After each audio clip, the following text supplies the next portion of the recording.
Босилово со протестен марш рече не за рудник во нивната општина.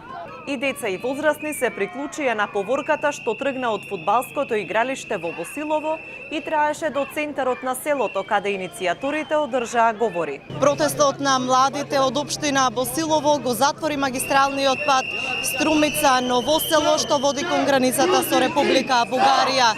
А луѓето маршираа повеќе од половина час низ село Босилово и за сето тоа време сообраќајот беше затворен. Протестирачите велат дека борбата против рудникот допрва ќе се засилува и омасовува.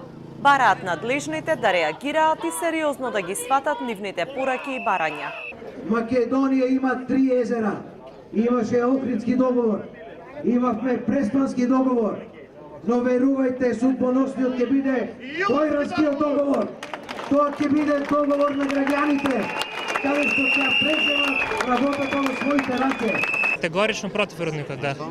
Бидејќи, да се изразам сликовито, за мене рудникот е како да направиш полско веце во сред дневна соба. Имаме убава средина, не сакаме рудник, нема да има рудник. Затоа што самиот рудник е едно големо зло, како еколошко, така и економско. Тоа сега не се гледа, но во иднина, тоа ако се отвори тој рудник ќе го усетиме и ќе жалиме за оваа прилика сега. Затоа што не сакаме отварање на рудник, не сакаме разни болести, не сакаме ова чудо да ни се случи на нас. А се плашиме за нашето здравје, за уништување на околината и сакаме да биде слушнат нашиот глас против рудниците. Концесионерот Euromax Resources на денешниот протест реагираше со соопштение, во кое вели дека ги поддржуваат сите активности за заштита на животната средина, но дека лажните вести и говорот на омраза не е граѓански активизам.